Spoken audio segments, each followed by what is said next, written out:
The last major piece we're working on is the strap. Here's what it looks like actually on the bag. It's working around. It's one big loop that actually becomes the bottom and sides of the bag. There's the inside. Now here are more details. This is a strap. It's ready to go to the 3-needle bind off. And there's several things I want to show you. The first is it begins with a provisional cast on. You can use any provisional cast on you prefer. These two parts of the strap, which are in solid blue, will ultimately become the underside of the strap. And notice that there is a pearl round here and here, which will be where the remainder of the bag is connected to the strap. So don't forget these.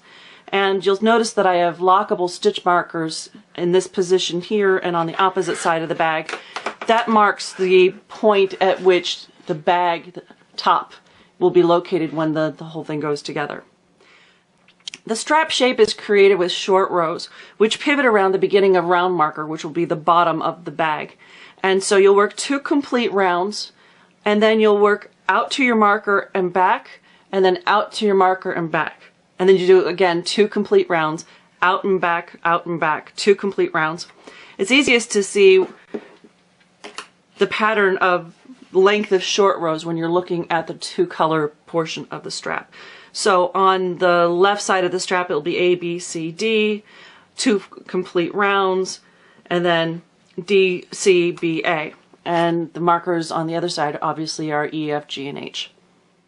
Side of the strap with markers E, F, G, and H. And this is where I confess that I have the bad habit of making my wraps too tight. And most of the time this doesn't make any difference at all. But in this situation, we're approaching the markers in this direction. Having your wrap stitch strangled so that it's pulled closer to the center of the work makes it look like there's a hole next to the short rows. And let me show you the trick that I have to break that habit. And so you wrap your stitch as you normally would. You turn around to go the other direction, and I slide my marker, and the next thing I do is I put a tight reverse yarn over before I work the first stitch. And this is going to make sure that there is enough slack with that wrap to keep this stitch from being pulled towards the center. You still may need to take the tip of your needle to even out some tension once the wrap has been worked, but this really makes it a lot neater for me. And if you do not have the problem of wrapping your stitches too tightly, then you can ignore this. So let's see, have I remembered everything? Provisional cast on, don't forget your purl rounds. Markers are very important. Short rows pivot around the center. I think it's time to show you the 3-needle bind off. I've been working the 3-needle bind off on this strap, and I've got about 6 inches left. And what I'm going to do is take this strip of interfacing, it's about 2 inches by 56 inches, and fish it into the strap. And I'll make sure that the center of the interfacing and the center of the strap are aligned. And then I'll finish doing the 3-needle bind off, and we'll go from there. The interfacing is installed, the bind off is complete. The last step is to put a pin at approximately the center of the bag, matching approximately the center of the interfacing. Now the strap is really stretchy and the interfacing is going to slip around in there. Don't worry about this. When you have your bag entirely assembled, you'll be able to slip the interfacing around to where it's supposed to live and you'll tack it down.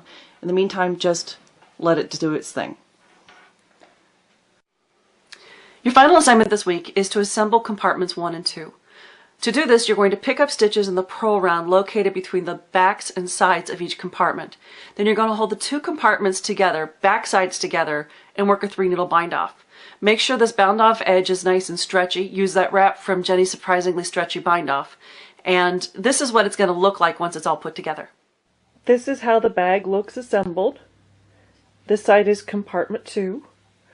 Over here is compartment 1. You can see this nice big pocket created by the backs. Here's the opening of compartment 1. And here is how that 3-needle bind off looks. And about this time I start getting really excited. This is starting to look like a bag. Oh, and if you haven't done it already, make sure you stitch here and here to divide the pockets. So I had a lot for you to do this week. I hope you're hanging in there. I'll be on Ravelry if you have any questions. And next week we're going to be working the top, putting in the zipper, and making the flap.